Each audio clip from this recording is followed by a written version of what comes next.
Yeah, we'll go live.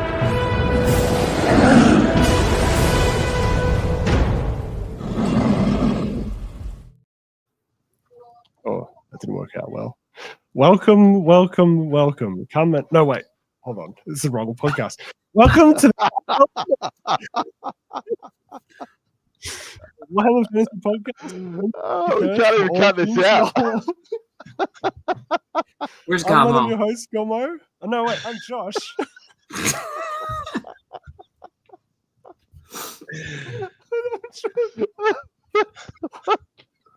I'm glad you practiced. You'll get it next week. Don't worry. You'll get it next week. Oh, what a stuff up. Oh, no. See, someone just left. They saw us and they're just gone. I'm joined by Andrew. I'm Josh. And two special guests.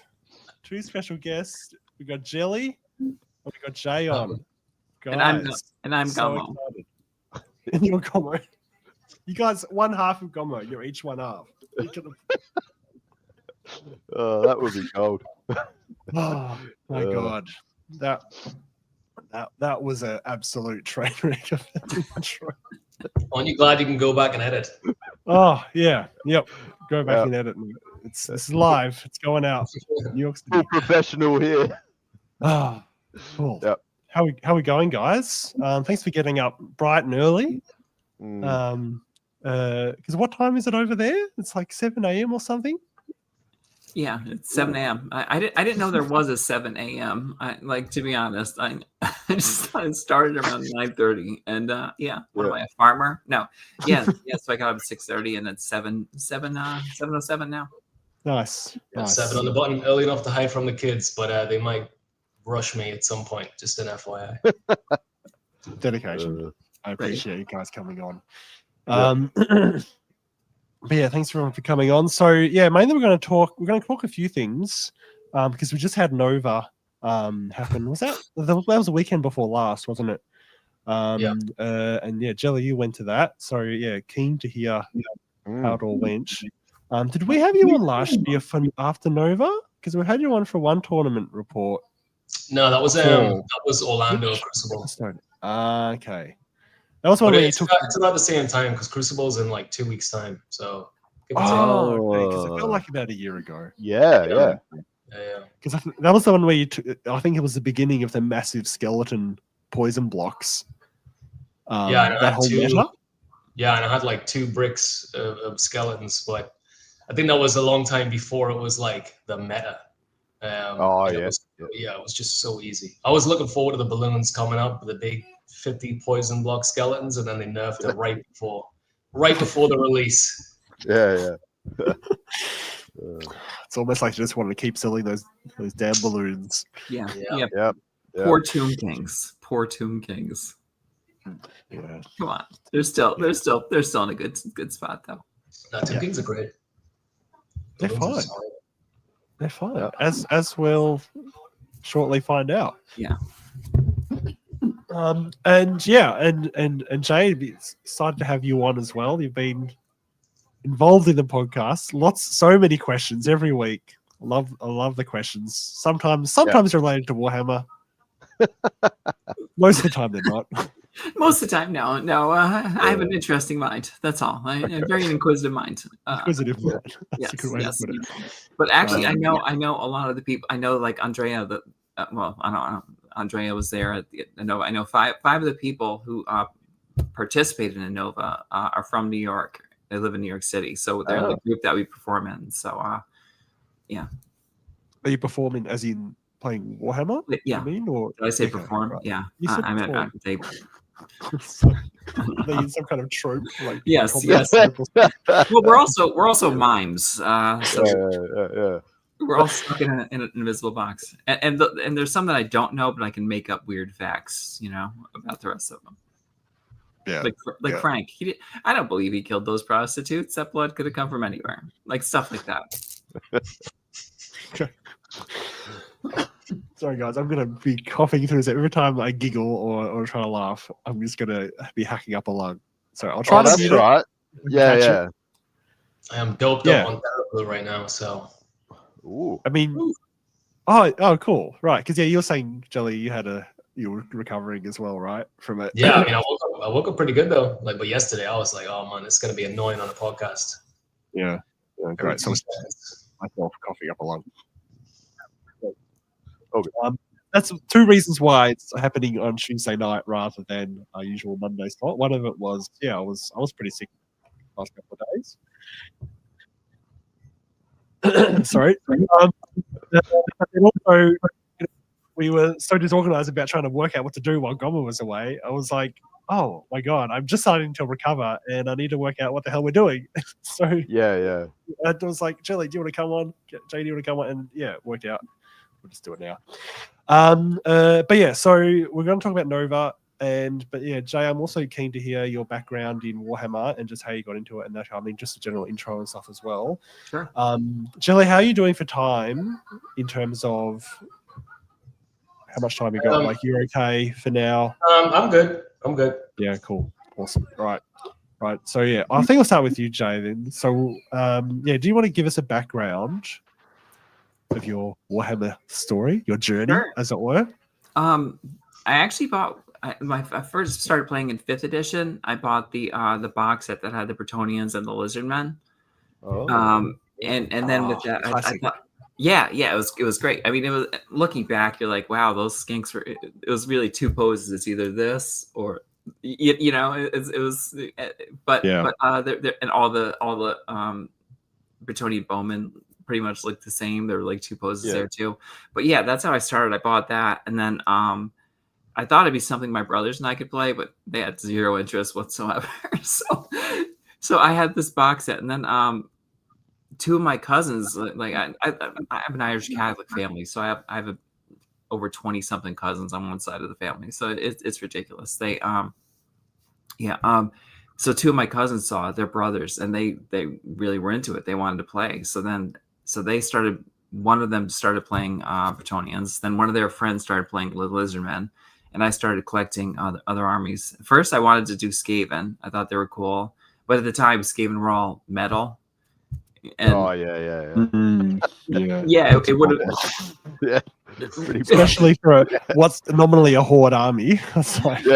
Right. I mean, the Skaven slaves came 3 to a pack for like $15, and I started doing So you say, well, if you have a block of 40 of those, you're in good shape. I'm like, so then I stopped after. Aren't they like 2 points each or something? Like, is there a worse dollar to point ratio available in the world? No, heroin gets more value, I think, for the money. It was ridiculous. So then I saw Chaos Dwarves, and then they started going immediately out of business. So I had a lot of Chaos Dwarves. I almost 2,000 points. I had the Taurus, I had the Lamassu, I had the blunderbusses, I had a bunch of the warriors, I had a bunch of the bull centaurs, the cannons. So and fortunately I was smart enough to give those away for $200. I could have retired on that. So I settled with Dark Elves, and that's some generosity there. What's that? Some generosity to the hobby there. Someone is, I'm sure, lovingly painting up those Chaos Dwarves somewhere. For sure. They're definitely not sitting in a box forgotten. I hope not. Then I started playing Dark Elves, and I played that until 8th edition. And then I sort of got out of the hobby. Once I saw the old worlds coming back, I thought, oh, this is a good chance to get back into it. And So what was that date? When you got out? The date how long ago? Yeah, like. Oh, I'm interested to see like what age people stop and then start again. Oh, that inevitable hiatus. Right. Yeah. Okay. Yeah, I don't have the exact date, but approximation. 29th of May. It was 9/11. It was the second. Yeah. I can't go on. No, it was let's see. It was probably like 2005 or so. It was. So it wasn't quite 8th edition. I think like the that 7th edition where it was like everyone was playing Chaos, I think was the last game I played. It was probably 2005 or so. And then last year, it'd be 2 years ago in November, I went to a store. There's a Warhammer store in New York, and I went in and they mentioned it. Just I don't know why I went in. I just looked. I wanted to start painting the models up, and he mentioned that Warhammer Fantasy is coming back. So I picked up. Yeah, I picked up. I think I picked up a thing of Ina Deepkin. I think I picked up a thing of Slanesh demons and some witch elves. Yeah, sweet. Yeah, and thank you whoever wrote that. Yeah, Ronaldo. Is that Miss Junk like on YouTube? The channel is that the name of the? It's called Miss Junk's Bits. And Miss it's Junk's a long story. I played this game DC Legends, which was like a 4-on-4 phone game, and then I started recording videos. But I would always use the worst characters intentionally, so it was called the junk characters. So and then the company decided to end the game. Where have I heard that before? I have a type. They're literally. I was like, all right. So then I turned it into a Warhammer channel. Yeah. Right, that makes sense. I mean, I've always been curious what Miss Junk refers to, but yeah. That's what it was. It was DC Legends Junk is what it was. And then I started doing a podcast with a bunch of people who played the game. And then they just started calling me Miss Junk because I used all the junk characters. And it just, Great. Love it. Yeah. Shame the game died. We all know that pain. I know. I was like, again? Yeah. Take me instead. That's funny. Do you play much? What's your preferred sort of style of playing? Like, have you played many tournaments, or like before you came on air, you said you haven't played a 2-dayer? I played one dayer. With last year I had a demon army that I made. Basically it was cat lady themed, so I called it Purgle instead of Nurgle. So they were all demons. So I did one tournament, and I'm incredibly casual. Like I was telling you guys before, like a lot of the guys in New York City that play are they went to Nova and did really well. Okay. Yeah. Like here, like that's in your troop, right? Those ones. Yes. The mimes, the fellow mimes. The mimes. Right. We play imaginary tug of war. It's always a lot of fun. No, but it's like here's how like they're way like I'm way more casual. It's almost like if you ever go bowling and you're sitting there with like a beer in one hand, you're asking to put the kiddie rails up, and you have an alley ball, and then you look 3 lanes down, there's a guy with like their own shoes, their own balls, like 3 balls, an arm brace, a shirt, and it's like that's the different, and great guys, but they're they're those guys, and I'm the one dripping nacho cheese on the ball return, They're super competitive, but they're all nice. Like they tolerate me, which is a lot. You'll find out. So. Yeah, but no. So but I'm very casual. Like I'm just like, let's go. So now I have 2,000 points of ogres. I just haven't put them on the table yet. I can't wait. I'm very excited. Yeah. Maybe Nova next year. Maybe. Ooh, maybe. There's a 1-day tournament in Jersey or a 2-day tournament in Jersey in November. So I might be going to that. We'll see. Oh, nice. Even though you play casual, I was just going to say, how do you usually go against your mates? Because you said your friends, they're quite competitive and they do quite well. Right. Do you hold your own, or do you just go in with of course real themey? No, all right. No. Yeah, I'm terrible. Skaven, Dark Elves, like. Right. I mean, I did win with my demons against a Lizard Man army before the Renegades against one of the people who went to Nova. That was. And at the 1-day tournament, I did all right. I had 2 wins out of 3. So but against these guys, it's pretty much and respectable. I'll take 2 wins. Oh yeah, for sure. Nacho cheese on your shirt. That's for sure. Yeah. It was kind of pretty decent. It was someone the first game. It was someone running high elves, and they had a whole list of sisters, 40 of them in a line skirmished. Yeah. So I managed to get into the flank with harpies and wipe out. So he had to take like almost 30 of them off the board immediately because they were in the flank and they were skirmishers, and that rule where they can't come all the way over. Oh. And I felt a little dirty after that, but Yeah, so I mean, it's fun. Like they're a good, playing Nurgle demons mono Nurgle isn't exactly competitive, but it's fun. I bring my characters, I roll some dice, and it's fun. Yeah. I am interested to see the cat. What was it? What'd you call it? The Purgle. Purgle. Yeah, I can pop a picture. Well, on Discord, I think my logo is my Great Unclean One character that I sculpted, which I can probably try and upload a picture into Discord. Let me see if I have one. I'm sure I have one. Oh, yeah. Is that like the owner of the cats? Yeah. Okay. Yes, right. That's a cat lady. Some photos. That's a cat lady. I'll pop them into the what the hell that was. I'll pop them into I spent days trying to work out what that picture was. It's me before makeup. It's and after it's not much better. I'll pop it in the old world Fanatics live stream. That's what I'm trying to find. Oh, yes. Yes, put it up on the Discord. Love it. All right. Shall we? I don't know how Gomo just like smoothly moves on the whole conversation. It just like fills all the space. Like he just does it. I don't know. It's special how he does this. Jelly, shall we talk about Nova? Ooh, Shall I bring up some photos? Oh, nice. Yeah, it was pretty cool.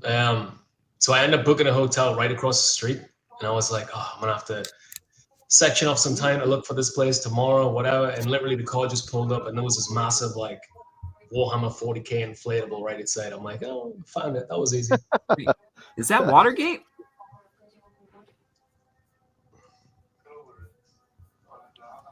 The hotel? I don't know. That's Hilton. It does have that rounded edge. Doesn't it? I don't know what Watergate is. There in DC. There's a famous hotel called Watergate, and that's where Nixon. That's the Nixon thing. Okay. The scandal. Yeah. It's still open, and it has like that whole curved front thing. Too. Oh, it's so. Yeah. Sorry. Where is Nova? Is Nova in? That was DC. Washington? It's in. Oh, right. Cool. Okay. Hmm. I am not that literate about where this stuff goes on. Anyway, so did you fly up then? Yeah, I flew up. So, I mean, I had it was like all my annual meetings or whatever at work. I think we had talked about it briefly, but yeah, like I had all the annual meetings and everything. I had to do some traveling, and then Nova was literally on the Friday, and I was like, you know what it is? I'm just gonna go play the tournament on the Friday. So I just flew up. Morning. I just flew up. Excuse me. I just flew up on the Friday and then camped out and then ready for the 2 day. But yeah, it was a rough week though, like all in all. So we can get into it. I took a nice easy list, we'll say. Nice no brainer. Oh yes, yeah. I'm keen to hear. The games. But yeah, I mean, like going into Nova itself, like the hotel. I mean, every single room, every single floor was amazing. Packed. It was just wall to wall hobby. There was, I couldn't even tell you how many different games there is. Like, it was unreal, and that was just the 40K right there. And then, like, there was just so many different ballrooms. You had to go downstairs into the whole other sections of ballrooms, and it was just wall to wall games. So it was pretty awesome. Yeah, I saw those pictures. It looked like this giant casino almost. I'm like, whoa, there's just tables and just people around them. Like, it's crazy. It's just I mean, I would say there was at least like, I don't know, 8 rooms like that. Yeah, that's nuts. And I was, and like, even like all the restaurants in the area, they all had like reference to gamers, like Nova, generals eat here, all that kind of stuff. So like, it was a big thing. It was a big thing in the city. Yeah. No, it was cool.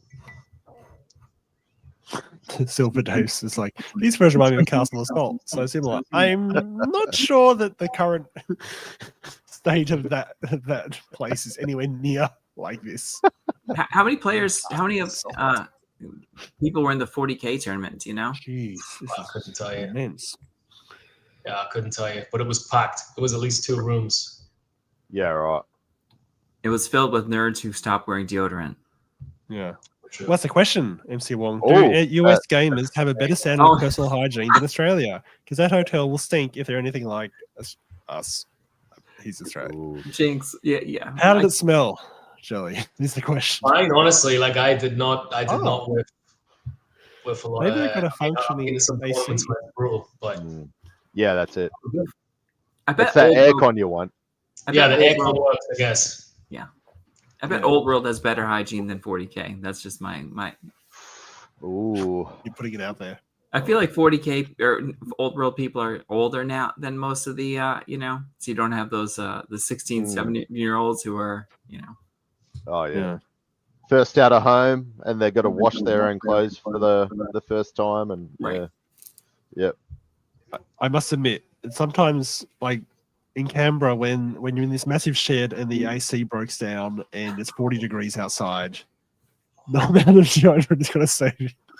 There's some sweaty dudes getting around. I remember that. Yeah, that was hilarious. That was very sweaty. You need that stuff that morticians use, to rub on your nose. Yeah. I don't know what you're talking about. What stuff?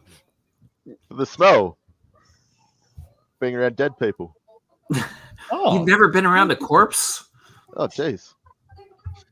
I mean, wait. Well, I've been around many corpses, not usually human, but I've never felt the need to use anything of that on my nose because you just get used to the smell. Anyway, guys, this is way off topic. Sorry. When I'm butchering corpses, I don't need anything. I'm there for the smell. Vets have to do everything. Don't have to do postmortems. We are all encompassing medical professionals. That makes sense. Birth to death and everything in between. Let's keep going. Nice. Jelly, Nice we've got dragon. lots of really nice photos of some of these armies. Yeah, I mean they had some great display armies on board? display. This is a display board. Like if you look at his basing too, like he's even got the planks and everything on the riders. Like this one was probably my favorite. Honestly. Oh. I love the water too. Oh my god! And he's got the appropriate basing for the dragon. Yeah, or whatever it is in the water too. Yeah, that's nuts. Oh, that is neck level. Holy crap! Yeah, I don't know if it was this one or the other one, but they also had like a ship. Like there was a ship like docked up. I think I just probably zoomed in on this guy, but very nice. Oh yeah, maybe. I don't know if I've got. I don't have them really in order. But yeah, some odd. Oh no, there it is. Yeah, cool. Hey. The ship on the other side. Oh, it's awesome. That is breathtaking. The resin work and the waves. Oh, I love it. That is. The thing with display boards is I always feel like I don't know that I would like. I just want to make the armies look really nice. Yeah. You put so much time in these display boards. It looks amazing. But something I would never like. I've never had the hobby time to devote to it because I'm always busy painting armies and making terrain and stuff. But this looks incredible. I can't believe it's on the basing to fit with it too. What else have we got? Yeah, that is good. But yeah, same line with you. Like I can never get finished painting the armies that I have or painting the models that I have. Never mind start working on these boards. I mean, they take some effort. Yeah. That's nuts, eh? I love how Jay putting in comments now that I feel like I have to read out. And Jay put in the comment. Usually I'm wearing a skin suit when I'm around corpses, so I don't smell anything. It puts the lotion on its skin. Oh my god! You could have Or just else said it that. gets the hose again. Oh wow! Look at this one. Yeah, these are insane, man. These are insane. I'm just gonna keep. Oh no, wait, that's it. That's the last one. Okay, that's the games. Shall we hit your games? Shall we go through? Because it was a 5-game tournament, wasn't it? Yeah, it was 5-game, 2-day, 2K. There was like 3 secondary agents. So we're playing the mission pack. There was three lots of secondaries, give or take, per every round. Yeah. So I think 3's a lot personally, especially because we played domination 4 rounds out of 5. Right. Which one was domination? Domination is the one where you have the table quarters at the end. Oh, okay. Yeah. Yep. Yeah. So I mean, if you're losing, you're gonna lose by a lot. How much were the table quarters worth? It's 200 points if it's uncontested per quarter. Oh, and you okay. get So that adds up a lot. That is a lot, Yes. right? Yeah. Okay, so they had that active on 4 out of 5, 4 as out of well 5. as the other, As well King as of the like Hill or whatever. Baggage Stream was on 2, Strat Location was on 2 or 3, King of the Hill. You know, there was all Strat Locations that was between like the 2, 3, and 4. That was on most of them. Yeah. If not every one of them. Yeah. Yeah. Right. Sorry. I was just going to interrupt quickly. So two quick questions from Angela Stark asking if it was using Renegades, and So it then was no- Michael. Go ahead. No, Oh no no! Renegade? You can answer that Ask first. that, answer that one first. Yeah, so it was no Renegades because it was Blue who ran the tournament. He said that it's the updates came out like 2 weeks or something before you had to push out the tournament pack, so he didn't know how it was going to settle, I guess. Yes. Yeah. Well, he used the old Renegades, just not the new updated Renegades, I think. Correct? I think it was no Renegades. Oh, really? Oh, okay. right. And then sorry, Michael just asked, did all those secondaries slow the games down? A little bit, not much. Yeah, okay. Not much. Yeah, awesome. Just creating more. Was just because you had to like write down at the end of each turn who was getting the victory points, that type of thing. Was just the paperwork. Yeah, you have to down, remember at the end of every turn, because there's scoring at the end of every turn. There's scoring at the end of the game, so you're trying to keep track. You know, pen and paper. It's always who's got the pen? Or where'd the pen go? Yeah. All right, well let's you tell me the points. End of the turn. Did we forget at the end of last turn? You know. Yeah, that's what I was going to ask. Did you forget sometimes to then? Yeah, you have to go, what was that? Surely, yeah. Because some of the end of each player's turn, right, too. So there'd be like 12 points at each game where you have to write down who's getting the points, right? Yeah, and I mean, when some of these guys as well were at like 4 days in a row, like of tournaments. You know, they had the 3K, they had the doubles, and then you're getting into like day 4 and even day 2 for me. I was already tapped, and then it's like, okay, we got 30 times 3 times 4 turns plus the 150 and then the one. Oh, it's just It's like, I have 72 units, 72 models here. You have like 64 over here, so that's contested, and that's it was just I don't know. It's another element, it's just a lot. I think 3 secondaries is a lot to have on it. Personally. You were running double dragons, it looks like. Is that right? Yeah. I kept it nice and simple. So, what was the list? Yeah, I ended up going with the Royal Host because I have been playing mod cults like version 1.0. And I mean, it's just like, 10, 12 spells a turn, and it's the whole avoidance. And I mean, that's my play style. I really enjoy avoidance lists. But I was like, that's not the kind of games I want to play for 2 days. Like, I just want to like push things. So I went with Royal Host because it doesn't have the weakness of the Hierophant. It does have a Hierophant, but I mean, it's a Tomb King T6.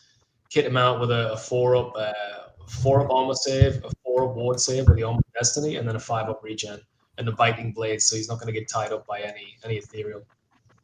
Then I had the other king, the second king. He was, and also like the other ones, he can cast a Rise on himself, and he has an 18-inch Cursed Blade, so reroll 1s to hit, which is pretty damn good. Yeah.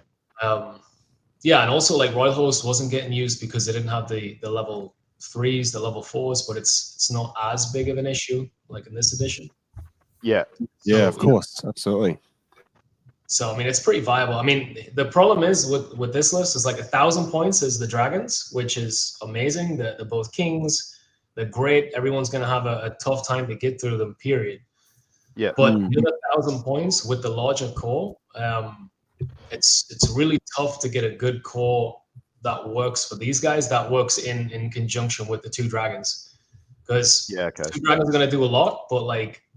The Tomb Kings still only have 4 attacks. The dragons still only have 5 attacks. They're not going to be able to, in theory, like chew through a whole army quick enough, especially if someone's got something to meet against it. So the issues with the core is, I mean, I think Josh showed it pretty well. Like you can go with, all right, let's bring some good chariots, right? Let's bring some The Tomb God chariots, you bring a big block of those, it's a big point sink, you got the maneuverability, all the rest of it, but they can keep pace with the dragons. But someone pulls a move like Josh did where they double flee, you sack up the open with a big brick of chariots. I mean, that's devastating. And then they just hit you. It just that's. So I was like, all right, one dude with the ogre blade just slap him around. So yeah, the core is a bit of a problem. So I end up going with a big brick of the cohort. So my rationale was a lot of people are going to be playing 13-man, 12-man, trying to capture objectives. At least the Royal Host Infantry, like they can still move and they can all volley fire. So it might not be a lot of shots, but I'm getting like 10, 12 shots out of each big brick. Now the big brick's going to be able to, it's be +6 combat res. It's going to be able to hold. It's going to be able to hold whoever's charging at it. It's not going to blow up. It's a 40-man brick. But it can also just move towards it very slowly and just start shooting off and chipping off these models. Then I had the Tomb God brick. So Tomb God brick was in core also. It was 24. They had the Terra amulet. They had the reserve move and Vanguard banner. So just in case I need to push and get further on the objectives, like they can be my Vanguard and push forward, move 12 inches turn 1. Yes, right. And then I had 2 chariots that were champions to go in and be the challenge champs with the dragons. And I also kitted them out with burning blades so they can, take care of hopefully or get at least engage with like a Khan Wraith or a Banshee or some other kind of ethereal BS. Yeah. And then I think I had like a small block of, I had 1 ambush and scorpion and then a small unit of 4 Boshapi with a champion. Yeah, but another problem with the Royal Host is you can't bring Necrosphinx. I'd say that's probably actually the biggest one. You capped on your rare. You can only bring the Skull Catapult. Yeah. Okay.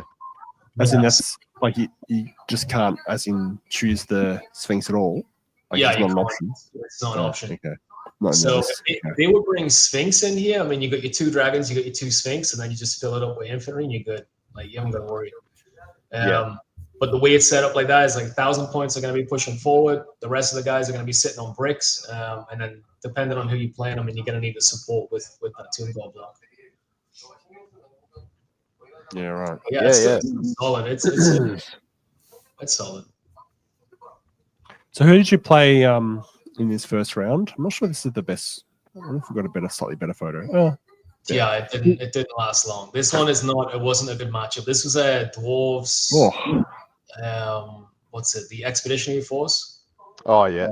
So yeah, I mean it was a great guy. He came up from the Carolinas, but it was not. It didn't. From the output, I mean, it did not have anything that could have dealt with 2 dragons like off the bat. So he ended up scouting a unit of something Rangers or something right here, which was within my. I ended up getting first turn, so I charged it right off the bat. Then I just overran and just ate this side, and then the other side he had I think it was Younggrim and some Slayers. Yeah. Younggrim has D6 wounds, so he has Rune of Smiting. So he could have done something with the dragon. So last turn, I challenged him out with the dragon. I was like, all right, here you go. Like here's your chance, right? Because if you pop, you're popping everything. But it was kind of a game where like it was, it's a sad game when it's just going too nicely. Like he had 2 heroes and he charged the Scorpion that ambushed behind him, and he rolled a double 1 on the charge, so he did not make it in. So his other hero ran in. He got like 1, maybe he caused like 1 wound on the Scorpion. The Scorpion just killing blowed the hero. Then I overran into the next hero, and then my turn the hero. It was just like one of those. It was one of those games. I was like, it's so sad. You're it's so Warhammer. Dude. Sorry, mate. So the guy had like he done the double 1s on that, right? Like on his charge and everything. And then he had another unit that fled, like a big brick that fled from the dragon, which was the right move. Earlier on, he had made them flee. And then he went to rally and it was like a double 6. And then they went right off the board. And I'm like, if your dice go the other way around there, buddy. Like, yeah. Classic. At that point, he left the table and went to play Mordheim. Yeah. Yeah, like I said, the D6 guy, I'm like, how about it? Like, have a shot, right? Like, let's have a go. So he rolled his hits. I think he hit like with 2, and then it was a 4 up to wound, and he just like 2 3s or something like that. And I'm just like, all right, good game. Yeah. But this was again domination. So like I had already won the game. There is no need to give another 800 points because I control all the table quarters like uncontested. You know. Yeah, So so that one is fully controlled. Yeah, it does. This sort of compounds a strong win, doesn't it? The table quarters. Yeah, it's interesting, but at the same time, you can't make it too powerful. Yeah. I mean, there was nothing. Here's the thing: there's nothing that I've done. Like the strat locations. Like you see, I've got my big brick right there. It's close to the strat location. You know, they're staying there. They can pivot. They can hold it. They can shoot. Whatever. So like that takes a bit of thinking, right? Whereas you know, at the end of the game, when you wipe your opponent, like it doesn't take anything extra from you. Yeah. Like it's probably more sort of relevant in fairly close games where it's you're rewarding area control and that type of thing. But in games where it's already a big win, it's not really providing much more strategical sort of options. Yeah. For a player to come back or focus on a different objective, really. Yeah. What was your game 2? Game 2, this was against Marcus Roth. This is Dwarves, Royal Royal Clan. I was gonna say that Dwarves again. It looks like it. Yeah. So I got Dwarves again. I'm like, fuck it. Dwarves. But he's the guy who's been on the podcast with Richie a couple times. He was the top rated dwarf player. Yeah. 1.0. So I mean his list was legit. All right, now his list can ban, right? So he's got 2 units of the 10, the Flamer guys, strength 5, AP1. He's got the Cod. He has 2 units of the Warriors, the Royal Clan Warriors. The unit on the left, on my left, has immune to Terror. And the unit on the right, I don't know, has some other stuff, but it doesn't have immune to Terror anyway. The unit in the middle is I feel that's going to become relevant. Yeah, it was very relevant to where I deployed. That's for sure. Yeah. So the unit in the middle was the Longbeards. It had the Runa Grungy guy, the 5 of Ward. It had the King in there with the smiting, D6 wounds. So that's immediately a problem. It's also King of the Hill. So King of the Hill is 100 points in each player's turn. Yeah. So wow. I have the Tomb Guard brick right there, so I can Vanguard. If I get turn 1, I'm capturing it and I'm going to sit on it, and he's going to have to engage. If he gets turn 1 and he gets the Longbeard brick on there, like, what am I going to do? Yeah. So inevitably he gets turn 1. So I don't know if I have any other pitches, but yeah, he gets turn 1. Oh, and then sorry. Yeah, I got some. Yeah, there we go. Whoop. So he gets turn 1, captures the hill, starts racking up some points. My options were I'm going to push for the flank. I'm not really worried about the strength 5, AP1. Now that they've got the Troll Hammer torpedoes gone. Yeah. So it's unfortunate. I'm going to push aggressively on the right side, try and clear up this because I can't have him supporting and hit me in the flank. But realistically, I need to get a flank charge to get rid of all that static res because they have a Rune of Battle, they have the BSB, they're like plus on the combat res. And also I need to try and get rid of his champion, and I need to try and get rid of his BSB because if either of those are alive, he's going to challenge with that, and then I'm stuck facing this king who's potentially going to pop me in one turn, combat res or otherwise. So I cannot engage that guy until that's dealt with anyway. So turn 1, so he moved up. I moved up my dragons. The Hierophant is the one closest to the one with the big tower, the big red tower. That's the Hierophant. So I moved up. I angled. I didn't really care. I wasn't worried at all. But then he shot me with the strength 5 AP1, and I don't know how many I don't know how many shots he got off, but bear in mind it's -1 for the Dragon Lord also. He wounded with, I think it was 4 of them.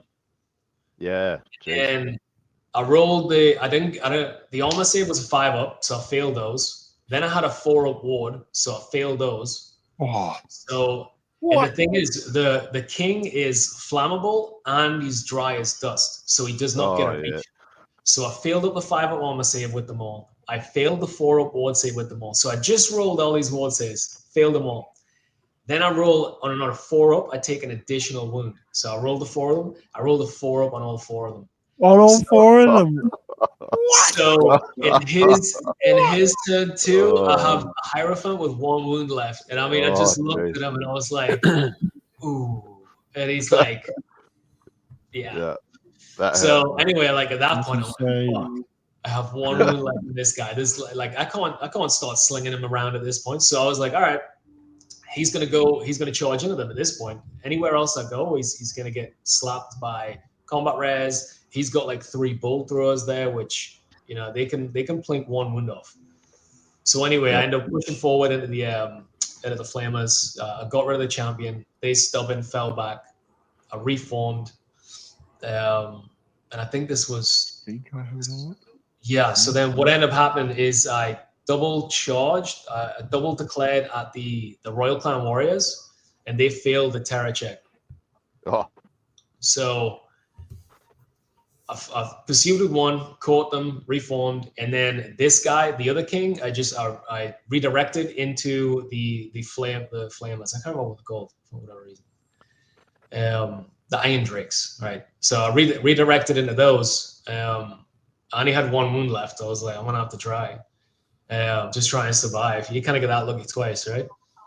And then like he started aggressively pushing forward now that those dragons are engaged. Yeah. And then I got another photo. I got this one. Yeah, so I just had to keep my guy in combat, try and heal when I could, and then I had to get rid of the war machines because one random wound was going to end up killing this guy. I got him back because he can self heal. I got him back up to I think like 3 or 4 wounds. And then I charged in here to engage. The plan was to overrun with that dragon, because if he had to finish that combat first, he could overrun, and then now it's like there's no way that king's getting out of that. But what ended up happening is we finished that combat and they end up double 1 on that break check because I didn't quite double outnumber them. So that held me up for like 2 more turns. I think he won 2 rounds of combat against the dragon, in the chariot. And then when he took his break check, when I actually needed him to, he rolled a double 1. Yeah. So I was like, all right, whatever. So when I ended up doing it, I know, it's terrible. I was like, are you kidding me? Is that all one combat? It's 2 separate combats. Yeah, what is going on there? So he has his long beards right there with the king, and I've charged it with the skeleton warriors. And then in the rear, I've hit him with the chariot and the dragon. Now, on the other side, he has the Royal Clan warriors, and they are against the chariot and the dragon. So it's 2 separate combats. I'm hoping to get rid of that Royal Clan combat and the Royal Warriors, and then overrun into that one. That was the plan anyway. Yep. But like I said, it ended up stumping me. So then what I end up doing is I've already, at this point, he's already charged with the Longbeards. He's killed me Tomb Guard, but the Tomb Guard put all their attacks at the BSB first. So I managed to get rid of the BSB. And that job was just to get rid of the BSB and get rid of the champion. So I managed to get rid of the champion and get rid of the BSB, which was huge. But they died. So I needed these guys for the combat res. And then when I flew in, I ended up arising the Skeleton Warrior champion. So the Skeleton Warrior champion issued a challenge to the king. So that took him out. And then everyone else just threw attacks into the unit. And I mean, just ate up the unit. And the king, so here's a part of the rules that we end up needing to call someone over, because the king done like 3 wounds, let's say, to the Skeleton Warrior champion. And each of them were D6. Now, if I have to roll the 6-up regen for all of these, that he's going to get a combat res of like 18. So with champions, like single wound champions, you don't get multi-wound. But with regen, that's when it becomes an issue. Now, if he gets like plus 18 combat res, like I'm dead and I lose the game. So we end up having to read the rules. We called over the TO because I mean it's a make or break at that point. Yeah. And there's 2 references with regen, and it says you may make a regen roll. Like you decide basically if you want to regen. So that King's the Skeleton Warrior champion. I'm like, all right, he's dead. I ain't regenning that. But it's only got 1 wound, right? Like, how would it multiply to 18 or whatever? Because if you just rolled the 1 wound and you regen it on a 6, then he didn't die. So that was the argument of, okay, well, you could regen that 1 wound if it's just 1 wound. Yeah.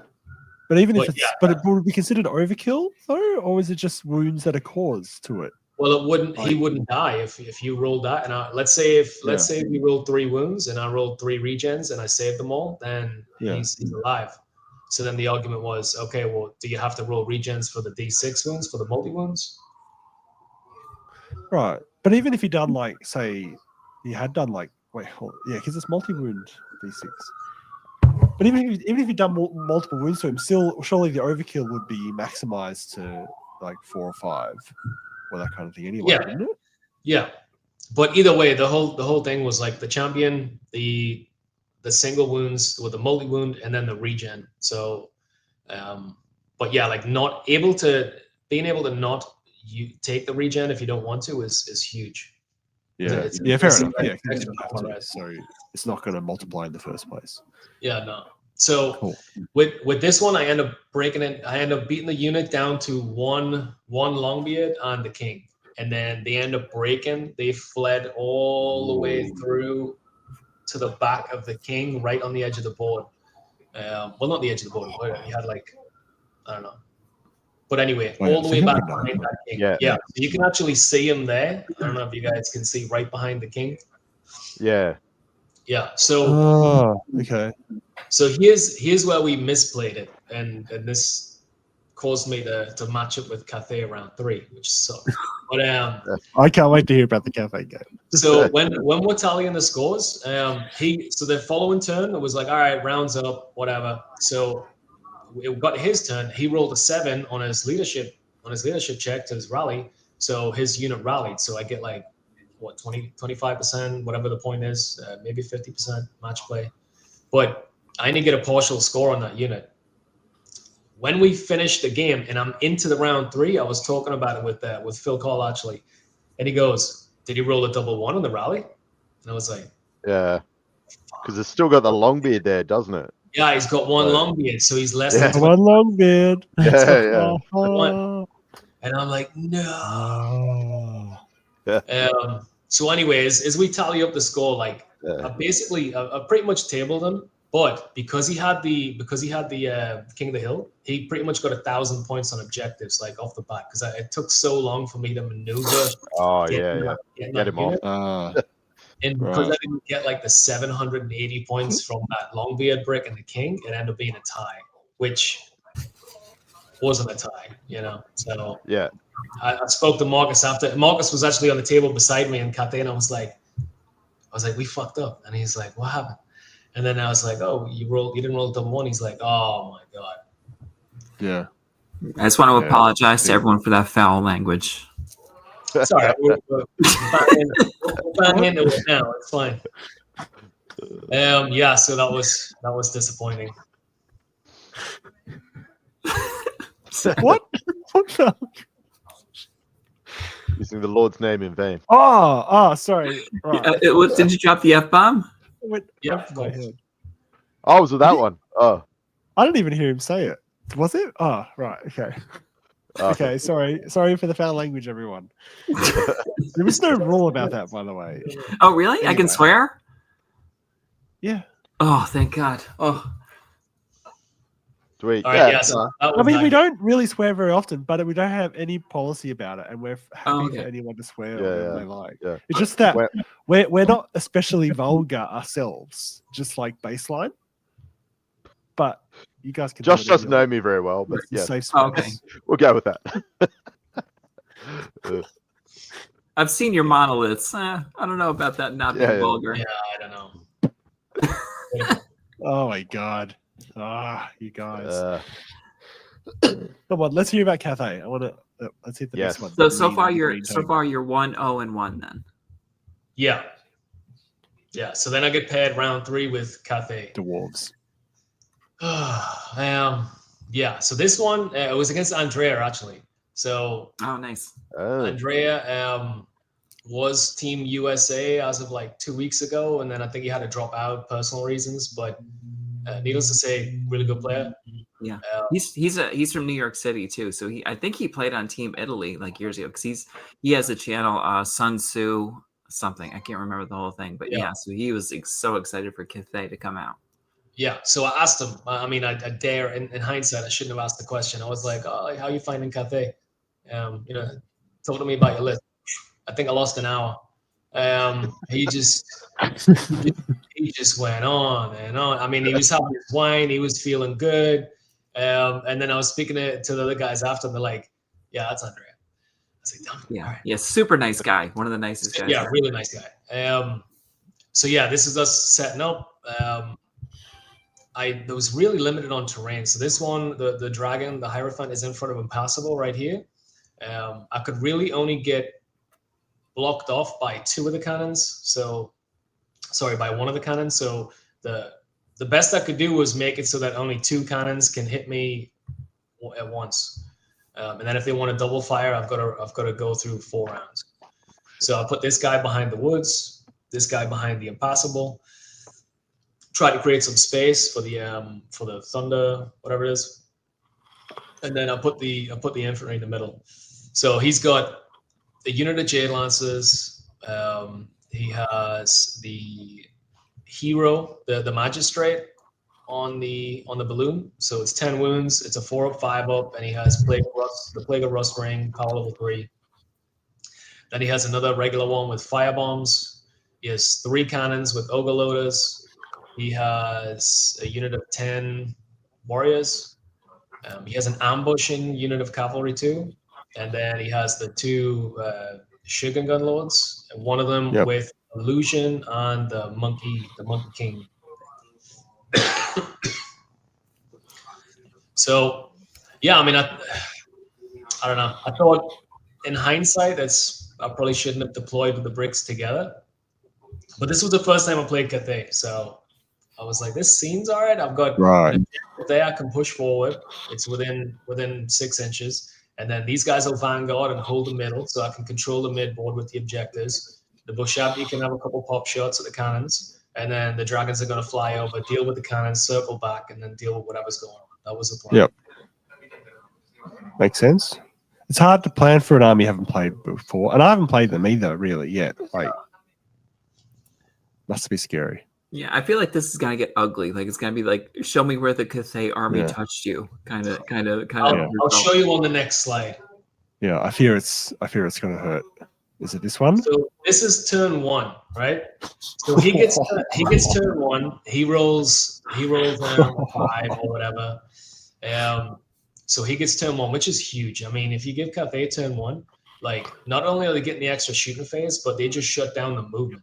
So that was a huge deal, which I didn't realize till after the fact, like how big it was. Obviously, playing against cannons, you want to go first, right? You want to limit the shots, you want to get into them quicker, but it's really the limit in movement and the control that you just screwed on. So yeah, turn 1, right? He flies over, he starts doing he does 2 templates, then he's scattering templates, and all right, 16 guys, this guy, and I'm like, oh, Jesus Christ. So in that T4 as well. So T4, they got a 5-up, 6-up. Pretty durable. How many? But anyway, is that just 18 models that is off that unit, isn't it? That's Sorry. So keep going. So he does all this, right? And then he puts the big pie plate on top of them and whatever. That's all. And this is taking ages. This is like whatever. And I'm like, all right, Jesus Christ. I'm just rolling fucking saves over here. Like this is what I'm here for. And then he goes, okay, now we'll start the shooting phase. I was like, now you'll start the shooting phase. What the fuck was that? Like, He's like, oh yeah, that happens in the movement phase. I'm like, Jesus Christ. I was like, all right then, let's go. Was it like was it bombs he was throwing and stuff? Is that what the movement? Is that what happens in the movement phase? The way it's worded in the movement phase, when you move the landing within 9 inch or something like that, 6 inch or 9 inch, when you move them within range, you immediately carry out the bomb and run. Yeah. So yeah, moved it, bomb and run, and it's like I said, it was like you roll for the template, then you get the template out, then the template scatters, then you got to roll the wounds, then you got to roll the partials. So it just took forever. I felt like I was just standing looking at these guys getting wiped forever. And then he's like, yeah, now we got the fire bombs or whatever. So it's just like that unit just got smacked. So I was like, I'm just gonna leave them at the back because I want a nice picture of how many gets wrecked here. So that was that, and then the cannons weren't too effective in terms of like cannon damage.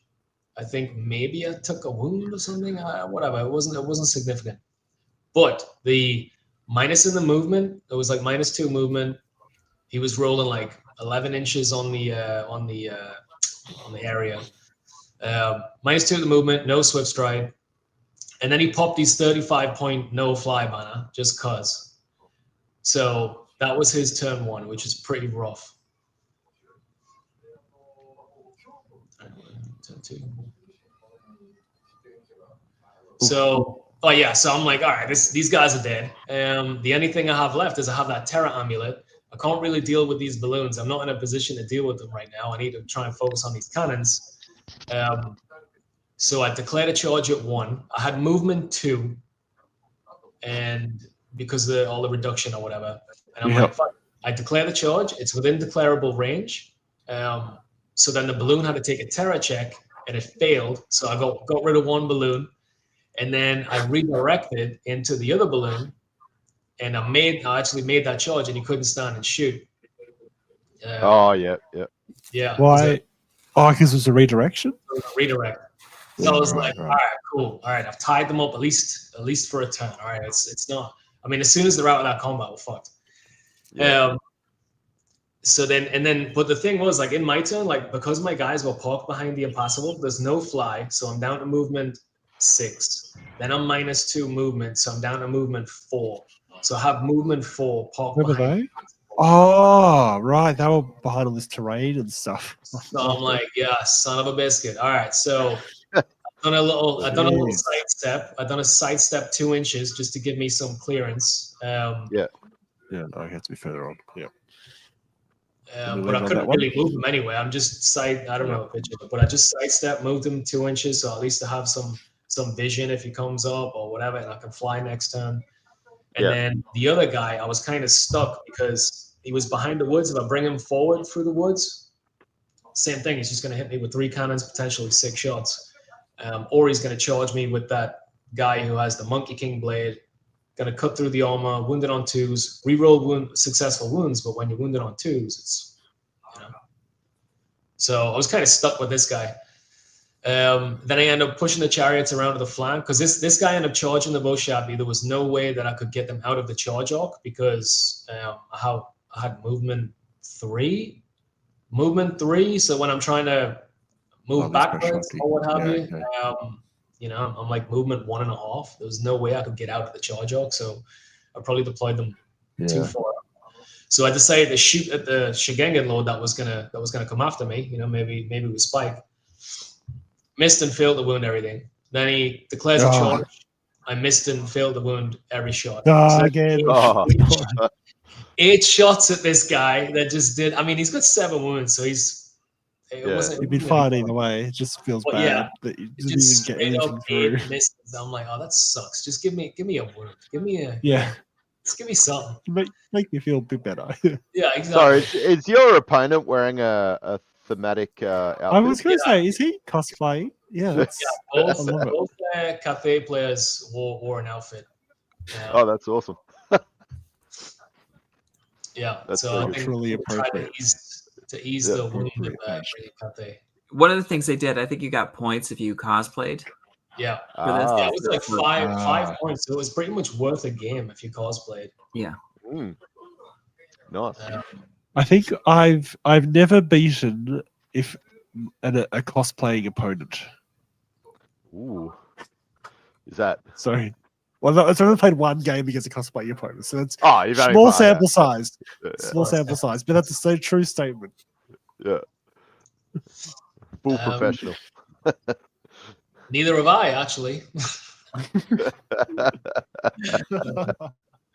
So yeah, like anyway, the game pretty much was tough. He blasted right through the bush out there. I think he done like 16 wounds on that poor champion.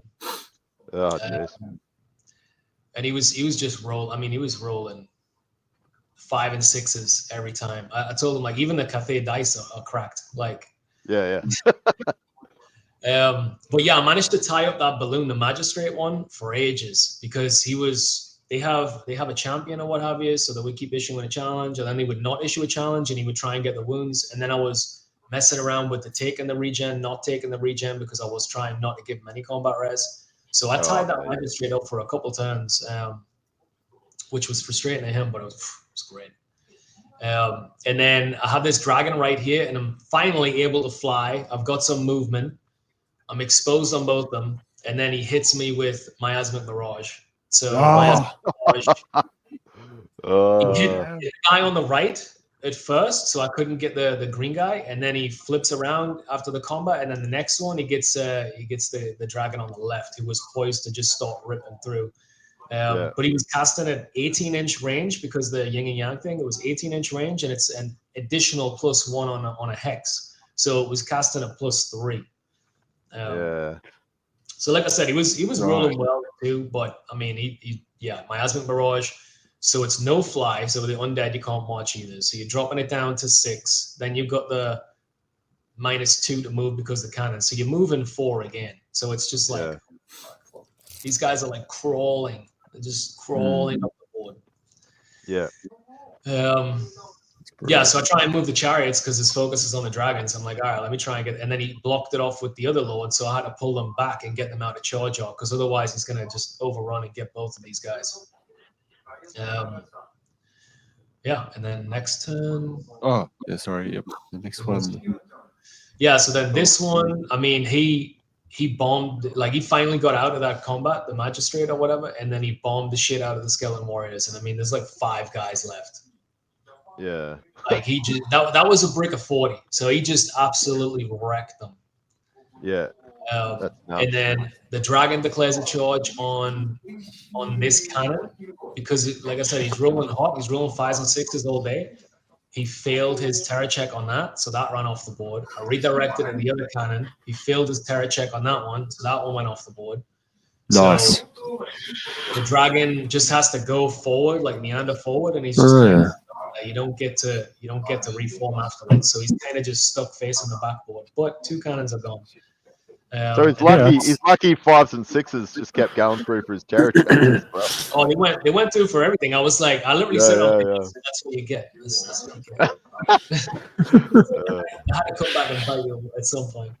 But yeah, then his Shigangan Lord flew up, dealt with the Tomb God. He ambushed this big brick right behind us on a 2+ because they can for each landing you have, they can manipulate the ambush ±1, and rules is written it stacks.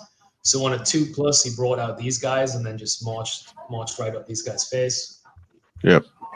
And then just sitting in limbo. I think that's it. Yeah.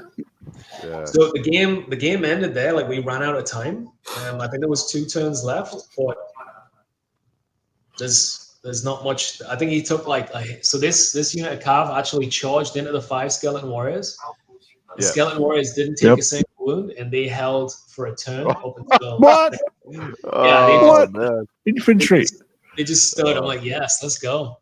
And then I was finally the following turn because he's engaged in combat. Like I was finally able to do something with the dragons, but I mean, the game was done. I lost the 1,000 points that wasn't my dragons, and that was it. Yes, but it was also domination. So he managed to get every table quarter. Again. I went from 6, maybe 700 points deficit to like 1,600 or something crazy. Yeah, jeez. Because you had so many points in those 2 dragons, did it feel like you did struggle with domination a bit like because like for instance in this end of this game, yeah, your other 1,000 points are off the table. You still got 1,000 points on the board, but it's only essentially 2 characters. Does that mean you did struggle to compete for domination a bit or not? No, I mean it's model count. So I mean I have enough with the skeleton warriors and the other infantry block, but it's not when they get bombed into oblivion. Yeah. What are you gonna do? He took out the scoring. Absolutely. Fair play to him. Yeah, of course. But yeah, like if you flip it around and you lose turn 1 and the dragons are 18 inches up the board and you get a couple shots off to the cannons, like there's just turn 1 with Cathay was just huge. Yeah, that was massive. Would you have changed your deployment in retrospect? Like, what have you learned from your debut against Cathay there? Like, so I mean, How would you have approached it differently? I don't know if this army could win against Cathay. Is my first thought, but I would say you're gonna have to spread the infantry. The infantry are gonna have to go opposite sides. Like screw the 30-point objective. You're gonna have to split the balloons. So I'd probably put the Tomb Guard on the far right, and then they can use their extra movement, reserve move, to get up there with the Vanguard. Pull back the Bow Shabti. So he didn't drop his cannons till after the Bow Shabti, so maybe pull those back, and then they can move up 5 or 2, depending on after the cannon shots, to shoot some cannons. The dragons, you would have to put them out in the open a bit more, so you would have to at least be able to draw line of sight. Because when you take away a fly, you have to be able to move. Yeah. But you're opening yourself up to getting cannon shot. But I mean, I think that's the thing with Cathay. I mean, you're not gonna be able to have everything, right? I'm not gonna be protected. I'm either gonna be exposed and I have an avenue to go after you, or yeah. I feel like if you went first, Bart, it would have been a bit of a different game. Oh, for sure. Like, yeah. Like that just was so much bad luck, considering that it was basically that first turn he just shut all that stuff down for you, and it was. Yeah, and you couldn't move, and everything was stuck behind the terrain. Yeah, and, it just compounded everything, didn't it? Yeah, and you can't change that. It's like it's luck of the dice, isn't it? Yeah, and I mean it doesn't. Before, like, obviously this is the first time I played Cathay, but like before playing them, I didn't. They have so many good little rules that when you put it together on a table, they have so much control, and it's the level of control that they have is just ridiculous. Like you don't understand until you my movement and your movement 2 with a dragon, and then I was like, oh well, I have my will be done. I can increase the movement D3. Okay, but you got no fly, so maybe your movement 5, and then with the no swift strike. I had a long bomb charge at the chariots to the cannons. I got them in range, but I didn't have swift strike because it was in the 2d6 bubble of the thunder. Whatever. So I'm like, fuck. So now that brings your charge range down to like 12 or 13. Yeah. Wow. Yeah. No, it was an eye-opening game. It was a good game. I enjoyed the game. It was very. Yeah, it looked quite a fun game to play. Yeah, but like it was really just close when the score ended up being like 1600. So you end up 6-0. Man, I'm like, well, that sucks. Yeah, there's at least 1,000 points still on the board, so it ended up being a 6-0 because of that. Oh, so were you doing the whole match play thing of like minor win, solid win? Yes, big win type thing. Oh. Okay. Didn't realize that. Yeah. Interesting to see, what the ladder looks like.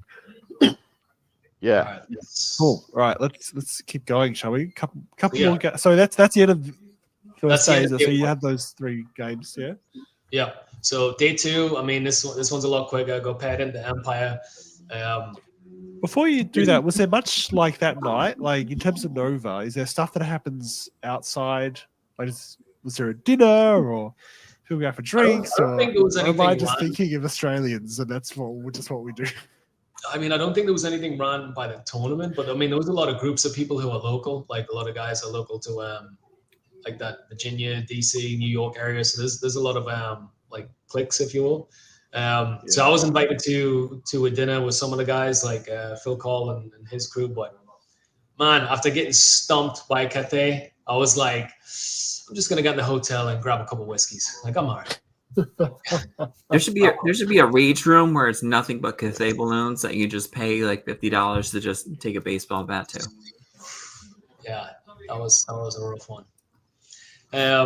So yeah, then I got paired up. So day 2, I'm like, all right, well, it's officially the worst I've ever done at a tournament. So let me rectify that. I got paired into Empire. So I mean, this guy, he had the big Griffin banner thing in the middle. He's like a +8, +9 combat res. So if any of the dragons get into that guy and into that unit, I mean, they're potentially getting one shot popped on combat res. So I can't let that happen. He has the Demigriff Knights, which if they get into any of the skeletons, I mean, they're just going to eat them for fun and pop those units. And he has a couple cannons on the steam tank. So Boshabdi are on the hill. They're going to try taking care of the cannons or the Hellblaster, what have you. And then I'm going to push these guys up on the flank, hopefully deal with the Demigriff, get rid of those so then my back's safe. These guys are going to stay there until the Boshabdi can deal with the Hellblaster, because as soon as I start pushing them forward, that's just going to mulch them. Yeah, that was it. And it kind of worked out. The only real difficult part of this was trying not to let that +8 combat res brick get into a dragon solo. So I had to charge around it. That base is one of the dragons. Like, I just brought an extra base because like the wings are in the way. So I had to charge this guy here because I couldn't double charge because he wasn't in the wood, they weren't in the wood. So yeah, I just had to posture a little bit until I was ready to hit it with everything. But yeah, that was it. And then got rid of that unit, circled back, and got rid of that main brick. Nice. I think that's all the photos I got of that one. Yeah. No, that was it. It was very, very quick. And that was domination as well. So, like, the guy already just got tabled, and then now we're going to do domination on top. Oh, wow. Then you get just 800 points straight up again. Yeah. Yeah. It does just sort of compound those heavy losses, doesn't it? The last one was vampire counts. The guy did have a vampire. He had some blood knights, spirit hosts, which were really good. You got some grave guard in there. He's got a mortis, zombies, and some bombs, I think it was. So yeah, just deployed in the middle. Was hoping to get these guys on the objective to the right, the tomb guard. Get rid of the blood knights, because that's really anything I can try and bang out quickly, and then try and move around for the rest of the blocks. I got he's got a Banshee right there, hiding behind the mortis. Yeah. So I charge this guy in. I know that he's just going to challenge, but I just need to start chomping away at these guys, all forcing a res. And this dragon here, posture and see what's going to happen with the vampire. You can see the vampire like kicking around in the back right there. Yeah. Yeah. All right. What have I got? The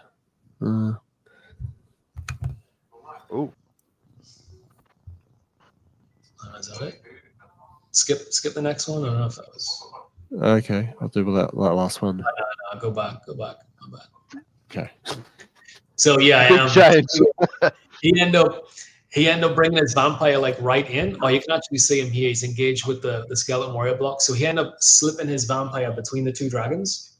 Okay. And it was a nice move, but my skeleton warriors had line of sight to him, and we could make that contact. So he didn't see that happening. So what I ended up doing is, in my turn, I declared a charge. I got rid of the blood knights, moved this guy up here, the spirit host, so behind to the left, top left. So I put that chariot there to try and protect his rear.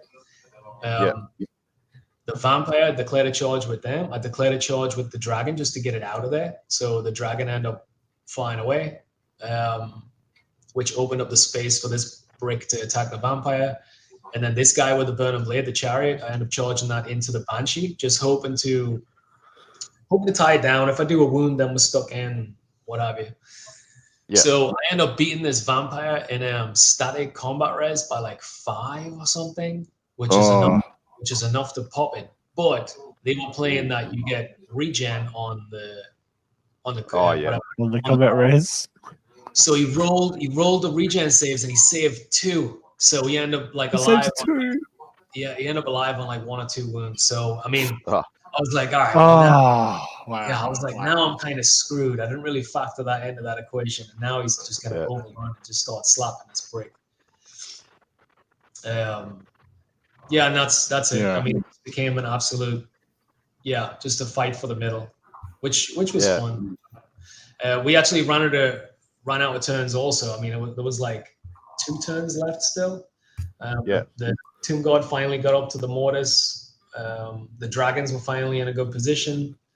But like during this game, I think Age of Sigmar or some other game system had finished playing beside us, and they were like, free terrain for everyone, like whoever wants it. I mean, they had tables and tables and tables of terrain, and they were like, just take whatever you gave it away. What the hell? Me and the guy like looked at each other. We're like, because we're having a beer at the time. We're like, is this worth the truce? We're like, yeah. So we just ran the tables. Run it over. Half a suitcase, just filling it up with houses, hills, and passables. Like it was great. So anyway, we didn't quite finish the game, but I mean, it was well worth it. So I end up winning this one at 4-2. Definitely worth it. Yeah. Getting the booty. You just 4-2. That's so good. I kind of want to see your booty. That's awesome. Yeah. I'll show you guys a picture. I took a picture in the. I'll send it to the Discord. Yeah, put it in the Discord channel. That'd be awesome. That's the secret to Cathay. Just have someone yell free terrain in the middle of the game, and then when they run, then you. Just the old distraction technique. Right. Love it. Cool. Yeah, all in all was good. It was 3-1, effectively 4-1. Yep. Okay. It's very in line with my last 3 GTs. I went 4-1 and lost to the champion. So that's pretty good. So is that Cathay list? Did that end up winning the whole? Yeah, he ended up winning the tournament.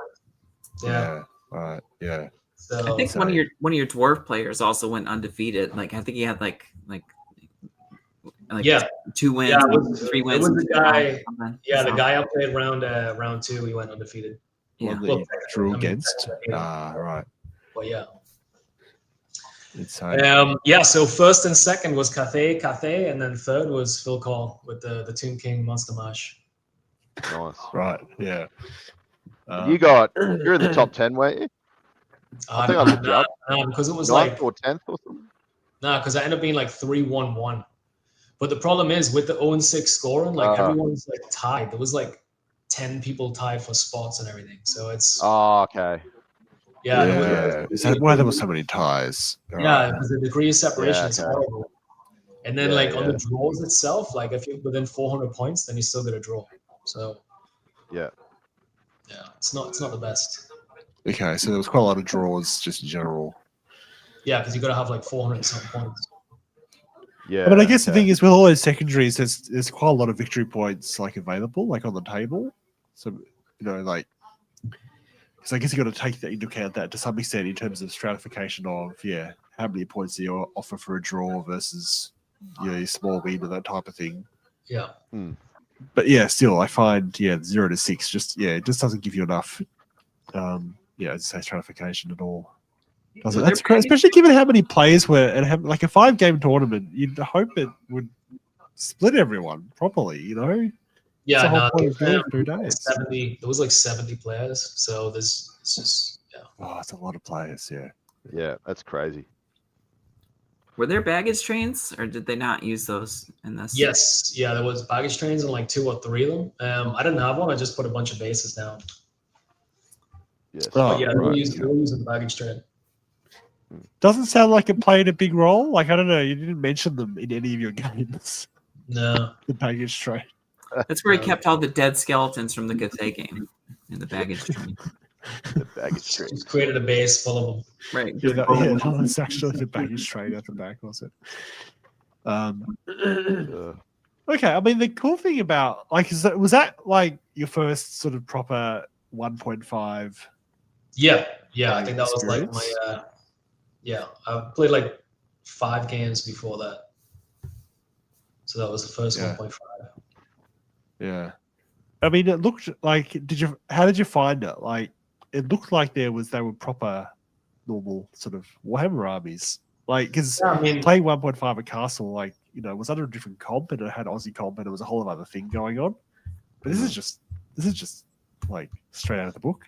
Yeah, so I mean, it's I don't know. There's a couple things like you've limited magic, so the magic control on dragons and the whatever else. It's just magic is limited against the dragons. Then you got the poison brick that's against the dragons. It's also limited. So I think it leans a lot. There's not really a lot you can do against the dragons other than your dragons, cannons, and static res. But static res, I mean, you can double up. You couldn't just play like balls to the wall and just throw them in there. Now you had to think about charge arcs, overrun, whatever, getting out, getting surrounded. But there's really not a lot that can take them out. So I feel like dragons and like the Monster Mash list is really strong in this edition. Yeah. Which is kind of weird that it's went that way versus we're trying to support the infantry. Yeah. Did you find the output was enough to justify their cost? Like obviously it's hard to kill them and take the points off. But yeah, I think for 0-6, for like the 6-0 scoring, I think you would realistically need more output because if you're going to win, you need to create that separation. You need to try and get the 6 points. Two dragons by itself is not enough. But if you go 2 dragons, 2 Necrosphinx, and fill your core, I think that's enough. Yeah, okay, that's a good way to go. Yeah, makes sense. Because you're getting a lot of fly there too, a lot of mobility. Yeah, as well, which is remains uncontested really. Because it just breaks the rules. What about skirmishes? Like I was reading that there was quite a bit of confusion about how skirmishes play and like at Nova, like it was a really common. Yeah, I feel like POs. To Blue's credit, like he had a whole like the Mid-Atlantic FAQ pack or what have you. He had a whole section, and I mean there's like a couple pages on skirmish and interactions and stuff like that. So he tried to cover a lot beforehand, and I mean it's janky. But one of the things that came out, what I heard is they were saying that you can't use a rise on undead skirmishes because for the arise rule, why it says you must rank them up. Whatever. There's like a whole like outlay of like how it when you bring them up, they must rank up in a certain order. But skirmishes don't rank up like that. So they're saying, oh yeah, there's no rules on that. So I think that actually played out, which I don't agree with. I mean, surely that's an oversight. Surely that's not. That's definitely an oversight. So ridiculous. But yeah, then the whole skirmish 50% seeing they've got to be able to see for them to charge. It didn't come up in any of my games. I don't really play any. I'm sure it was all the pegs. Yeah, I didn't see much skirmishes going on in your games really. That seemed relevant. I think it came up in like maybe the first game, and then this guy with his movement 3 ranges or movement, whatever they were, like they would have popped, but I was like, no, just bring them in. The game's gonna go that direction anyway. Like I'm not gonna take the piss. Like that having to rank up is like you said with the dwarves, it's a bit tough. Shit. But yeah, like I seen Marcus, what's his name? Marcelo, I think it was. He was 3-0 day 1 with Brett's, and I happened to catch like a bit of their 4th game, like after I played the Empire one. I had like a good hour, and like that was pretty depressing to watch because I had just been in that the game before against Cathay, and he was against Kevin who finished 2nd with Cathay, and he had 4 balloons. So the pegs, the 2 units of pegs with the Duke and whatever, they were just shut down on flying. And strength 4 AP2 is like the sweet spot against pegs. It is. Yeah. So just watching these 4 balloons just absolutely rip apart like 10 or 12 pegs, it was so easy. And then he starts shooting with the cannons, and then he can't move, he can't fly, he can't use swift stride. It was just, it was eye opening to watch that, because I mean, Brett's were one of the big bads for a while, and they just shit them, you know, whatever. Yeah, so they just ate them up. Wow, yeah. So the control, not just the control, but the damage output. Yeah, strength 48 definitely. Yeah. Yeah, so I was wondering how that matchup would go. Oh, it wasn't even. Yeah, it wasn't even a thing. Wasn't close. Mm. We were having this discussion the other day, I think. What did you value them at, Jelly? The points for the balloon? Oh, I didn't have an input. That was a question. Oh, you didn't put. Oh, okay. No, but I'm trying to remember. We were talking about it the other day. No, they gotta have like they gotta be 200 points.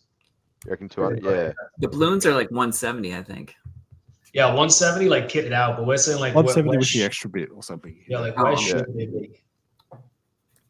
Yeah. I think they're based like 135, I think, or something like that, or 140. Yeah, base 135. Crazy. I mean, it's the whole it's the cannon balloon combo, right? Like if you have just one or the other, it's so.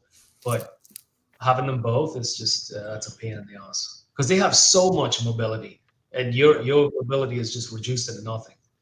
So yeah. Seven wounds, is it? Crazy. 7 wounds, yeah. 7 wounds on a 4. I mean, that wouldn't be infuriating, except it's literally made of paper. Maybe, you know, you're lighting matches on a paper balloon. Come on. Yeah. Very true. Yeah. It's like, did they not have needles on a stick back then? You know? Like really long lances. Right. Just a blow dart, you know? Yeah. Like they don't get hit by a seagull or something that just rips through it. I don't know. Just like the Hindenburg just explode. Yeah. The humanity. Yeah. There's a flammable rule. Right. That's right. It probably would arguably, that would be thematic. Like that thing just doesn't want to be a flame. Like there's no flying lantern that ever wants to be a flame. Yeah. Extremely flammable on a 2-up. That would be so fun if it just blew up. If there's a 1 in 6 chance that it just blew up, I'd be happy with that. You know. Yeah. Especially if like did a massive explosion, and then like any other balloons within like a certain radius would also then catch a flight, and it was just like this huge chain reaction of balloon explosion. Right. I've seen some people say about having you roll the scatter dice, the artillery dice, for like where it moves, because it's blowing with the wind. So like you can move in this direction, but it scatters like whatever it is, a couple inches. Yeah. Might take forever though. Yeah. It's gonna be something. Yeah, but I mean, even pushing the cost up, I do worry that what you're describing in terms of just how the effect it has on the game, like it's almost just the fact they can do that, and you can have so much control that even a few hundred points more, or effectively less other troops on the board, I'm not sure that it's going to necessarily, balance things, if you know what I mean. Because there's just sometimes you have certain effects in the game that are just so powerful that no matter what whatever you price them at, you just got to have negative effects in terms of the game and how it works in the meta. Yeah. I want to know how many people are going to start going Cathay and just getting balloons. I know people are doing it now, but like how crazy is it going to go? We're going to see like, a quarter of tournaments Cathay, like, I'm sure there are going to be comps though, right? I mean, I'm sure someone's going to comp be like yeah. how long they're gonna let it run until they start coming. Well, yeah, that's it. Question, because like we have that GT coming up in 2 weeks, and it's like, okay, so my list, do I just is the primary role of the list to beat Cathay or to try and compete with Cathay? That's mission objective number one, and then everything else follows, because uncapped Cathay, I mean, they are the one to beat. Either you're playing Cathay. Like there was a D3 wounds or something. I watched the video the other day, and it analyzed like WTC. I guess it's done like a WTC online, and I think all like the Cathays all went undefeated unless they played a mirror match in the Cathay. Yeah, right. Like, they had like a 90. If you take out the Civil War, if you will, they were 90% win rate. Yeah, that's crazy. I haven't seen that video. That sounds insane. Oh my god. Yeah, I mean, I do wonder what'll happen as people play it more. Like that's the thing. Like you've only played them once, and the Cathay players are getting opportunity to play a lot more games with them. You know what I mean? Like get a lot more experience with how that army works. So I wonder if there is a sort of a skill gap or an experience gap that's developed, for this early phase. Yeah, there's definitely going to be a learning curve to it for sure. Yeah. But they just came out with the additional rules or whatever, the Arcane Journal. Now you got, what was it, Ring Jet? So is it 30 points? Yeah. 30 points for a common magic. Now you can throw it on all your balloons and your cavalry, and it's power level 3. Is it power? No, it's power level 2. So it's casting level 4, and it's 3d6 strength 2, no armor save. Yeah. It's crazy, yeah. So add that firepower. Absolutely insane. Well, the next FAQ though, they'll raise the points by 4. They'll make it 4 points more expensive, which will solve everything. Oh, that's a good point. Yeah. Right. Yeah. But or thank maybe goodness for GW. Yeah, 5. Yeah. Yeah, I mean they nerf Ruby Ring, and then they end up coming out with Ring of Jet. It's like that's way better, and it's common, and it's a better power level. It's just. The extremely common thing is just they did not need to have it's bad enough as it is, right? Well, the frustrating thing, like everyone was talking about how much more balanced the game was after the 1.5 and the FAQ or the match play and the FAQ, and then they introduced Cathay. It's just. I hope this isn't just going to be classic GW coming out with the latest army is just so much more powerful and people buy that. I really hope this isn't a continuous thing that happens. But it's been this one-off freak event. But, could you imagine trying to play Skaven against this army? Yeah.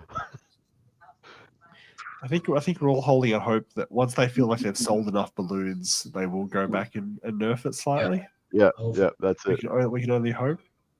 Once all the balloons on comp.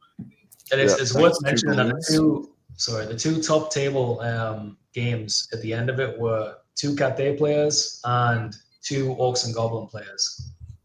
So it was Fanatic and War Machines versus Cathay. So it was very shooting heavy. Fanatics are a nice little counter.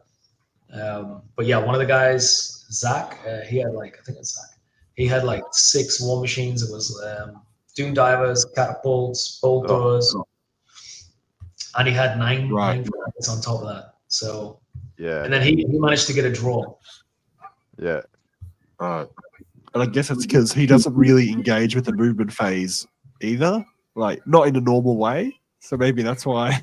Yeah, and then in order for the balloons to do their movement phase thing, it was within 6. Yeah. But if you're getting within 6, then you're risking the Fanatics popping out. Yeah. Right. So they were talking about it, and they said even though they Fanatics are terrifying of them, they were still able to one-shot a brick of 30 goblins off the board before they got released, the Fanatics. Oh, jeez. That's nuts. Yeah. So definitely that's a lot. That's a lot of fun. Yeah. That's crazy. Yeah. That's insane. Oh dear. All right. Halftime show, Josh. Yep. It's time for the Patreon shout outs, guys. It feels crazy with you two on here to be doing this, but I'm just gonna do it. So we got the Patreon shout-outs, but then we do actually have a couple of questions. One of which this chunk herself submitted, and I might get her to read it out because she's on here anyway. Right, and I think huh? Yeah, it was for Gavo, but yeah. And he answered it too, didn't he? Oh no. Yeah, that's right. Yeah, I saw the picture. Right. Forget it. Scratch it. Right. Unless I read out Gomo's response. Yeah. Oh, well, yeah. I can do that. Yeah, you can be Gomo. Because this little letter almost he's written. Yeah. From his travels. But I'll do the shout-outs. So here we go. We've got a bunch of supporters going on here. Western Sydney Wargamers, Fuad Owner, Nicholas Carew, Vinny, ASB, The Young Gore, Aaron Dill, King Pash and the Mustache Rash, Not Matt, Jess Torres, Tom Pickard, Adam Lamb, The Orange Juicer, Maddie, Firebird 7137, Mark Langley, Peter Holman, Matt Hinton, Silver Daves, Braddock Sanity, Mark, Nick, Chris Bowler, Shooter Louis, Benoit, Cam the Dentist, James McClellan, Liam Helen, Toby Coulman, Jamie Bride, love it, thanks for coming on, Flats World Edge, Sexy Jelly. Oh my god, I forgot to make that joke earlier in the show. Two separate people, guys. Sexy Jelly, but it's happened anyway. Herald of the Old World, David Dodge Lancaster, Tommy Dogs, Matthew Klein, Matt Morris, Perfidy, Jess Torres, Wood Duck, Daniel Broadstock, Gilthos Draconos, Robert Z, Smegma Dickin Bowles. So mature. OG Whirler, Bobby Gherkin, Gunwitch, Zen Fox, and Todd Lloyd, the OG. Thanks, guys. It's amazing for your ongoing support, despite the absolute ramshackle nature of this week's episode with our combo. Just keep us all together. Yeah. Questions. I've got a couple of questions. So I'll start with Zen Fox. Sean put his one in first. And I'll get you all to answer this. Even if you don't have the required biscuit, you can still answer the question. You can even substitute the biscuit if you like. What is your preferred beverage to perform a Tim Tam slam with? I was like, what biscuit are you talking about? I understand now. Do you want to explain? Because a few people might not know what this is, Josh. No idea. You got no idea? Neither of you. Oh, well, how does Sean know? Tim Tam Slam is? Never heard of it. No, it's an Australian thing. How would they know? Tim Tam? I don't even know what a Tim Tam is. Don't know what a Tim Tam is. It's basically a rectangular chocolate-coated biscuit. Okay. With like a chocolate filling in the middle. And until the slam, because what you do is you dip it in like a liquid, and then both ends of the chocolates can sort of just melt away, and then you can suck like whatever beverage you like. Beverage, not through liquid, through the biscuit, like, fibers, and like have the dissolving biscuity chocolate and just sort of go up into the. Why are you giggling at you? I'm sure the there's most complex explanation of what it is. It's a chocolate because biscuit. you need to know. You bite it off, you put it in your coffee or whatever, and you suck it, and then you eat it. It's like dipping a sort of like a biscuit in and then eating it, but you suck it. You dip it? I thought you suck it while you. No, I'm saying it's like dipping a biscuit, except like you suck the liquid through and then it gets all melty, like when you dip it, sort of thing, and then you. How does Sean know about Tim Tams? That's what I'm wondering. How does he know? But he knew. I mean, you about Tim Tam Slam. But there's heaps more. There's heaps more Australians in Canada than probably the US. There's so many Australians that go to Canada, so he's probably met a few, I'm guessing. Or maybe Canada's just a more worldly place to live. Ooh. Fun words. Get him, Jay. Get him. I'm good. I'm good with that. I'll let that one out. Canada's the best. I love Canada. Every time I've been there, I love Canada. So the question is about what beverage would you suck that chocolate biscuit through? I'd use tea. Tea. Coffee.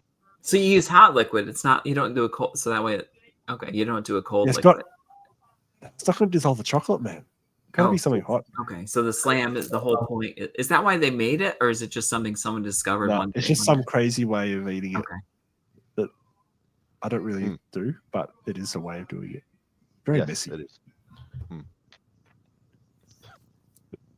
Do you have an answer to it, or shall I just move on? Well, I was saying coffee. Yeah. Americans love coffee. I said tea. So surely coffee. Okay. We'll leave it as coffee. Yeah.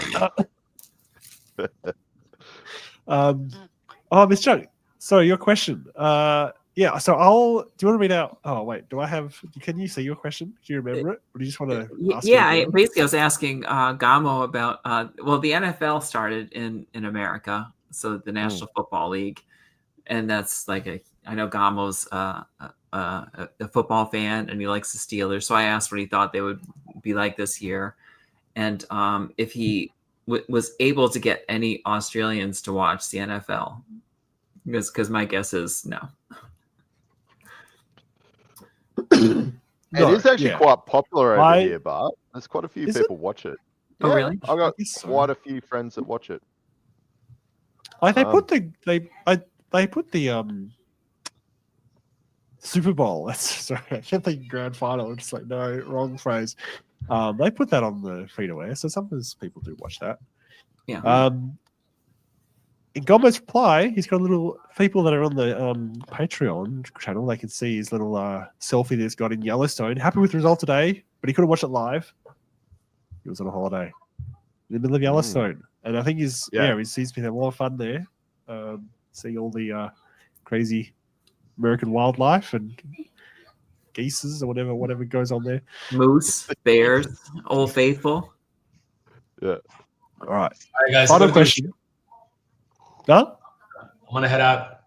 All right. Thanks, Jelly. Thanks for coming on. Thanks very much. See ya. Yeah. Really appreciate it. All right. Last question. Glad we got rid of that guy. No, I'm just kidding. Just being a jerk.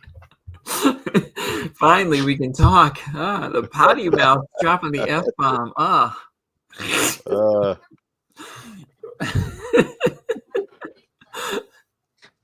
Josh and Jay can swap some Slaneshi. That's right. Break out those monoliths, Tim and Tam. Yeah, don't tempt him. Like as a Tim Tam slam thing? Is that what you? Monolith. Right, I put one. Whatever you want to call it, Josh. Whatever you want to call it. Right. Yeah, I do a Tim Tam slam quite differently. There's no cookie and there's no beverage. It's just something else entirely. Oh no! Oh my god! Jelly was really holding this whole thing together. I know. Yep. Final question. So Mark asks, and this is not pertinent to this episode, but we have an answer. Mordheim was mentioned again last week. Do you have an idea of when we might see an Old World Fanatics Mordheim on our monitors? And which of the three warbands pictures the highest chance of making memories, as in those Purple Sun moments? Would you like to answer this, Andrew? Funny that. I think we organised one very soon. It might even be starting in less than 24 hours. Yeah, that's right. Back to back. So hopefully Mark sees this in time. Tomorrow night, it's happening. I'll schedule it again. Are they reissuing Mordheim? Is that like a rumor that they're coming out with that again, or is it just the old? Oh, really? Yeah. Oh, you'd think surely with the old world being successful, surely. Right. There was a rumor that Man of War is coming back, which I don't know of anyone who played that game. But Mordheim, meanwhile, everyone loved it. Yeah. No, they'd be crazy to bring back Man of War. Like, I feel like, I know there's a weird cult following to it, and small people do play it, but yeah, I feel like Mordheim is a far broader support base for it. So they're going to bring back one of them, surely, to be Mordheim. I don't think there's any basis to these rumors. Right. Isn't it purely speculation? Well, I'm starting them, actually. I'm trying to start them. Right here, right now. You heard it here first. I heard from a source. That's it. Everyone keeps saying. Right. People say. Yeah.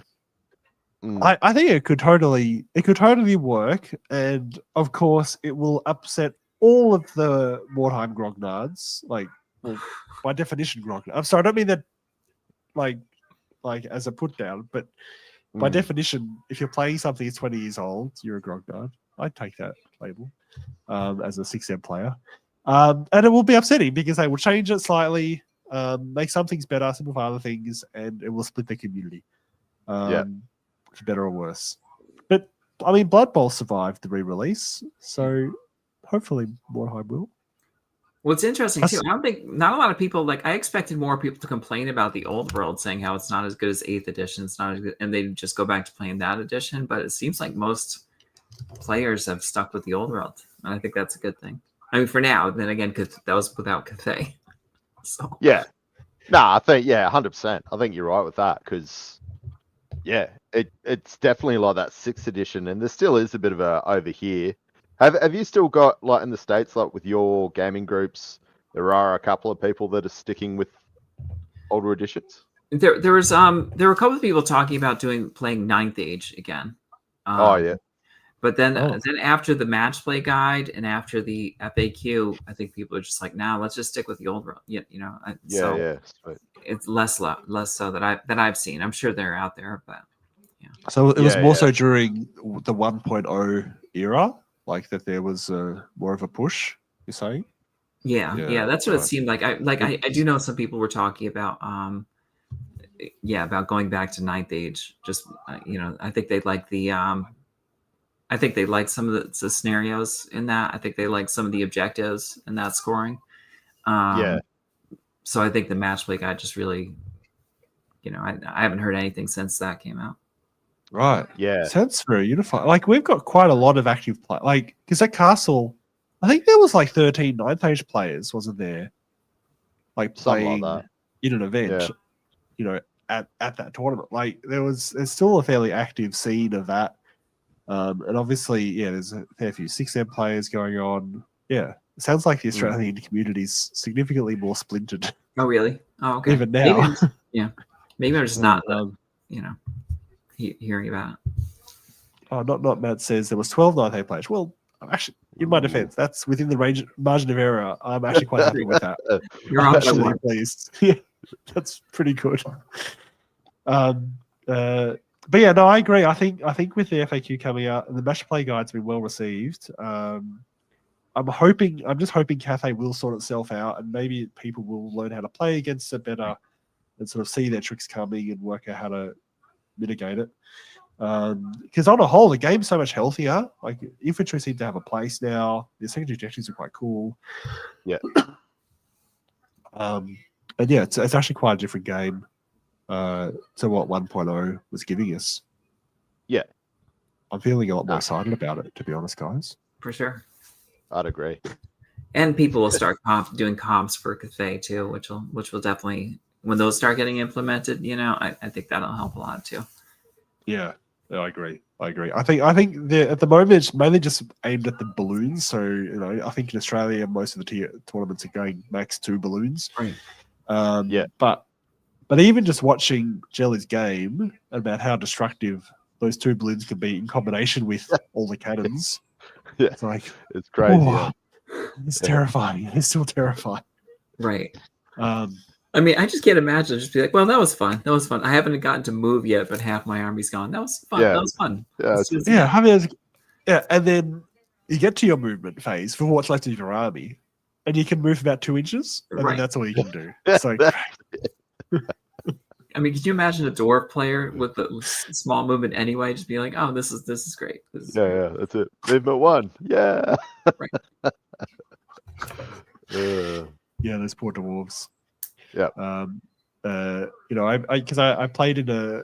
Did I put this on the podcast? I can't remember if I put the. I think I did the campaign thing where the dwarf player was in the snow. Some movement to him didn't matter though because he was in the middle of the table. Didn't have to move anyway. Yeah. Those poor dwarves. You did. Any movement deficiency, they just get absolutely. Yeah, they just can't go anywhere. Yeah, tell me about it. Shall I bring up these photos, Jay? Because I have been sitting on them.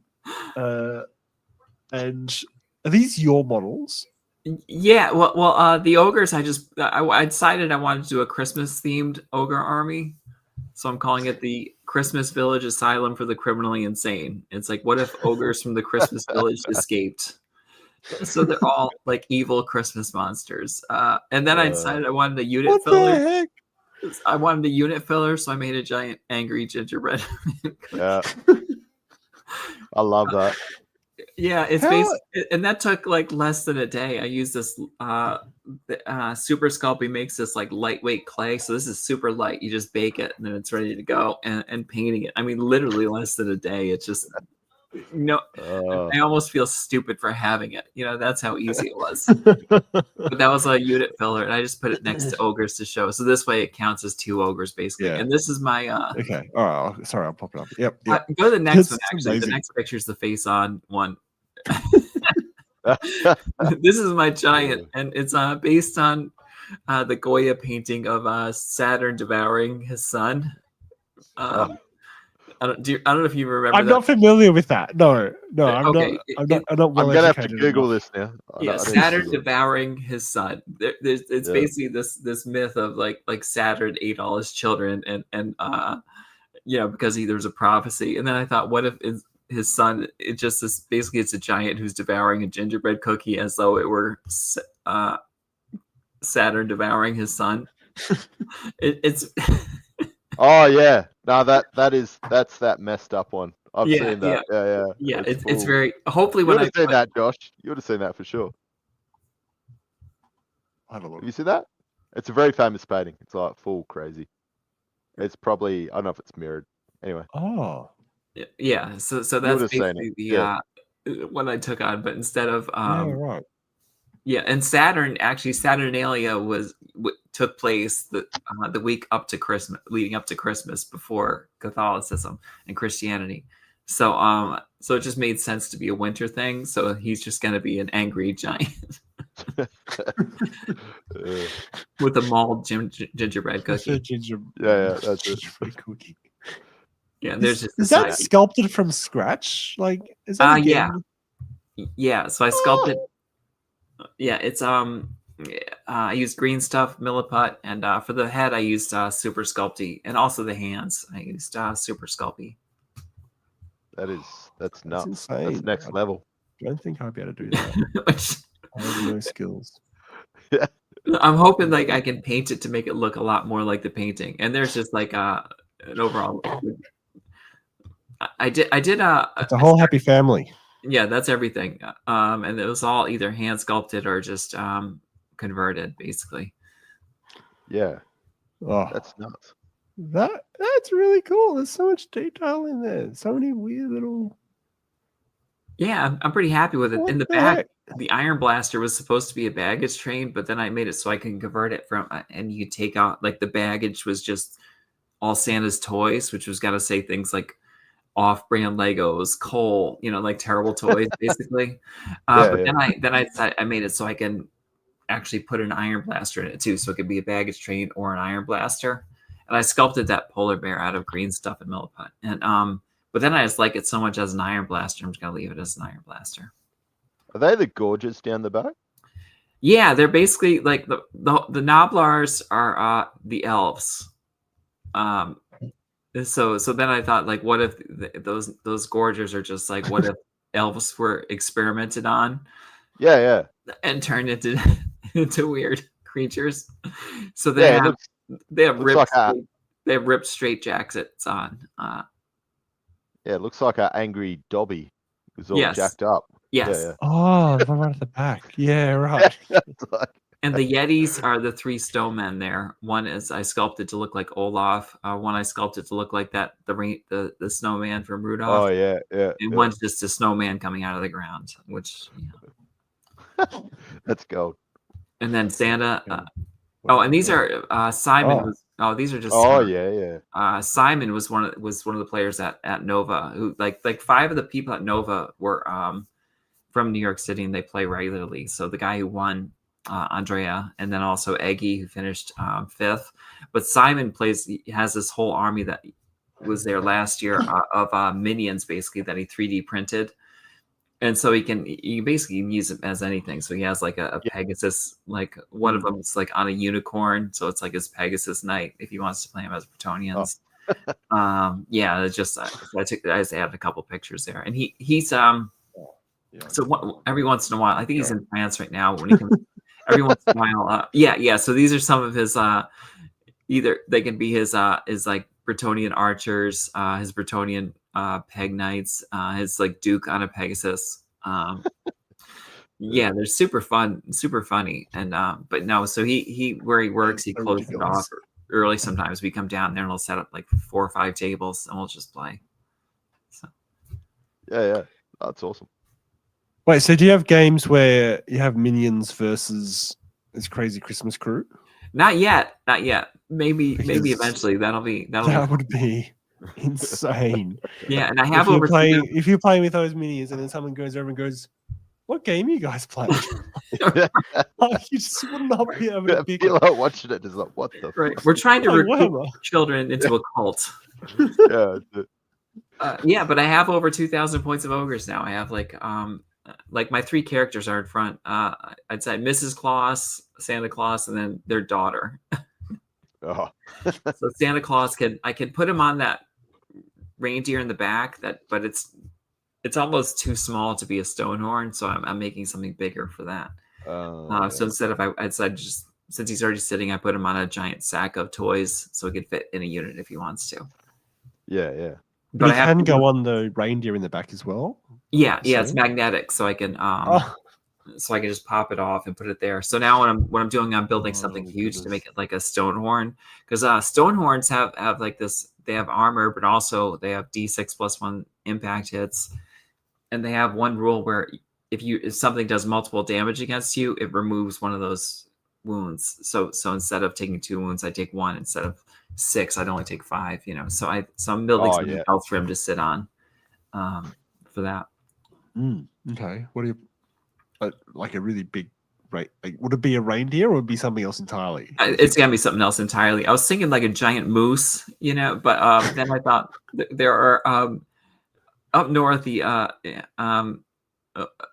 the Aleutians, they hunt muskox, which are these just giant things with these giant horns. So I thought like a giant muskox. I thought maybe like an ice or snow elemental, or like a Christmas tree man kind of thing that he could ride. So those are some of the ideas I was thinking. That's really cool. I'd love an angry looking pine. Right. Christmas tree. Right. Giant thing that he's riding. Yeah. So it's tough to make him look like he's riding it though without it looking, like he's doing like a Tim Tam suck or whatever.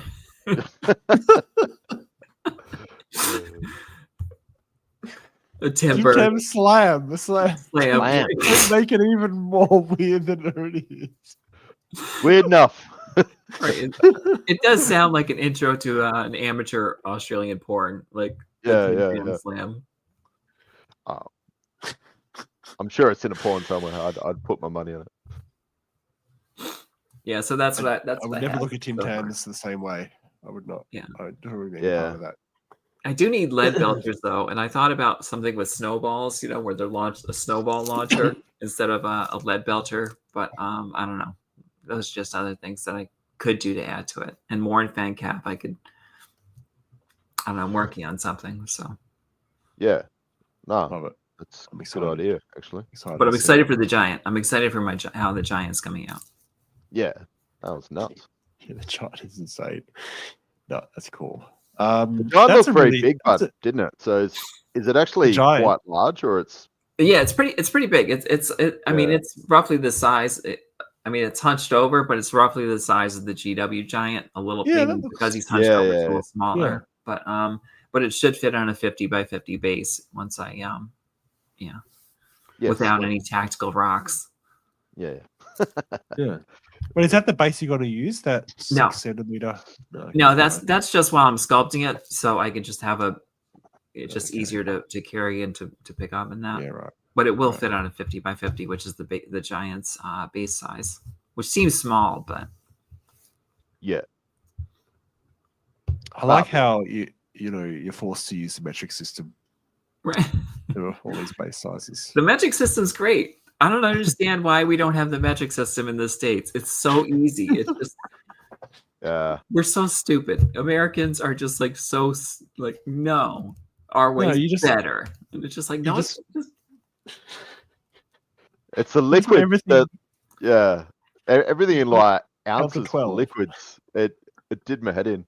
Like I can do like weight and I can do like distance, like miles and all that. I can do all that, but like just working out liquid, I just didn't know. Like I'm like, how big's like I just figured an ounce is just a shot glass basically of liquid. So I'm like trying to work out how many shots went into, you know, you get like a big beer or something, and it's like in, 16 ounces. Yeah. 12 ounces. Yeah. So I'm like doing the maths in my head trying to. Yeah, and the metric system started. It was basically like if you have 1 cubic decimeter and fill it with water, that's 1 liter, and it weighs 1 kilogram. And that's it. It's that easy.